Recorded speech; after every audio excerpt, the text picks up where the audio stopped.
Saving का upgrade version है investment. आपने बहुत बार इन्वेस्टमेंट के बारे में सोचा होगा, लेकिन मंथली खर्चों से छुटकारा मिले तब तो इन्वेस्ट करें। आपने बहुत से लोगों से सुना होगा कि अमीर लोग केवल एक बिजनेस के भरोसे नहीं बैठते, वो मल्टीपल बिजनेस में इन्वेस्ट करते हैं। आज अगर कोई एक एजुकेशन का बिजनेस रन कर रहा है तो साथ ही वो किसी और बिजनेस में भी होगा। अब आपके पास बिजनेस तो है नहीं, तो कहां से इन्वेस्ट करें? इन सब सवालों का जवाब है आपका बैंक।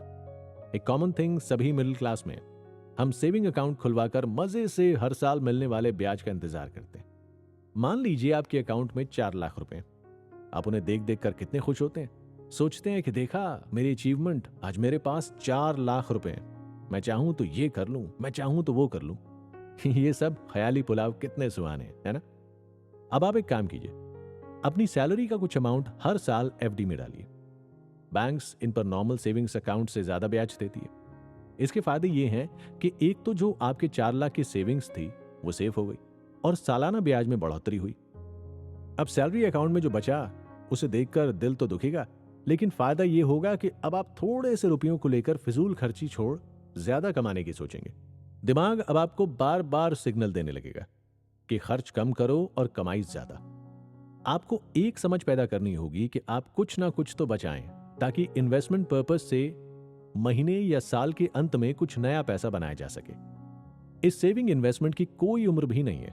आप चाहें तो आज से ही इस रिसर्च में लगे कि सैलरी से बचा हुआ पैसा कहां इन्वेस्ट करना है। सबसे पहले तो हमें यह जान लेना है कि अमीर बनने के लिए जरूरी नहीं कि आपकी सैलरी बहुत ज्यादा हो या फिर आपका बिजनेस बहुत अच्छा चल रहा हो। आप कम सैलरी और थोड़ी सी बचत करके भी अमीर बनने के सपने को पूरा कर सकते हैं। सबसे पहले यह बहुत जरूरी है कि इन्वेस्टमेंट सही तरीके और सही जगह करें। शुरुआत से छोटी सेविंग करके भी बड़ा अमाउंट इकट्ठा किया जा सकता है। एक एक करके समझते हैं इन्वेस्टमेंट कैसे करें। शुरुआत करें तब इन्वेस्टमेंट के ऑप्शंस पर नजर डालें। हमेशा अपनी जरूरत के मुताबिक ही शुरुआत करें। ऐसा नहीं है कि आप पूरी सैलरी ही इन्वेस्टमेंट में डाल दें। मंथली खर्च, अपनी एज, सैलरी, रिस्क प्रोफाइल और इन्वेस्टमेंट के प्लान जानने समझने के बाद ही इन्वेस्ट करें।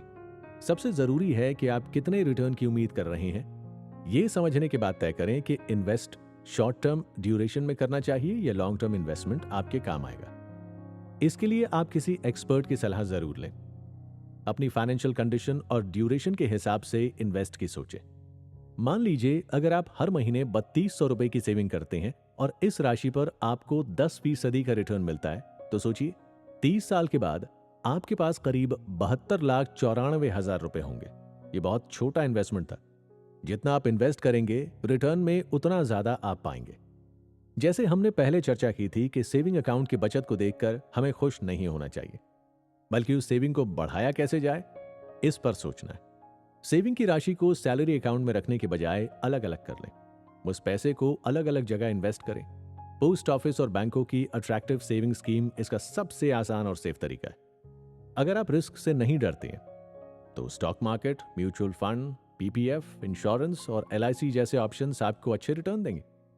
दोस्तों, स्टॉक मार्केट का नाम सुनते ही सर चकराने लगता है, खौफ का माहौल बन जाता है।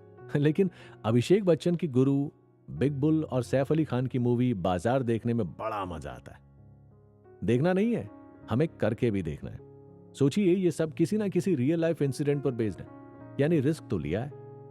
तो फिर रियल लाइफ में स्टॉक मार्केट नाम आते ही हम घबरा क्यों जाते हैं, अपने कदम पीछे क्यों कर लेते हैं? वैसे तो सच में स्टॉक में इन्वेस्टमेंट में हाई रिस्क भी है तो हाई रिटर्न भी है, लेकिन इन सब चीजों में इन्वेस्ट करने से पहले रिसर्च करें। आज गूगल बाबा या ढेरों एक्सपर्ट मिल जाएंगे जो आपको एडवाइस दे सकते हैं। स्टॉक मार्केट में कई कंपनियां ऐसी हैं जो इन्वेस्टमेंट के लिए सुरक्षित मानी जाती हैं, जैसे बैंकिंग, पावर, आईटी सेक्टर और ऑटो सेक्टर। बैंकिंग सेक्टर की बात करें तो गवर्नमेंट हो या प्राइवेट बैंक, आप इनके पुराने रिकॉर्ड को देखकर इन्वेस्टमेंट का प्लान बना सकते हैं। ठीक इसी तरह पावर सेक्टर की भी कई कंपनियां आपके लिए बेहतर ऑप्शन है। इन्वेस्टमेंट का ये तरीका थोड़ा ट्रिकी तो है, लेकिन आपको बेहतर फाइनेंशियल कंडीशन देने के काबिल भी है। ऐसा कोई एक तरीका नहीं है। आप कोशिश करेंगे तो स्टॉक मार्केट के बारे में आप और बेहतर जान पाएंगे। जरूरी नहीं कि आप स्टॉक मार्केट के बारे में पूरी जानकारी रखते हो, लेकिन अगर आपने 70% भी सीख लिया तो आपका काम बन जाएगा।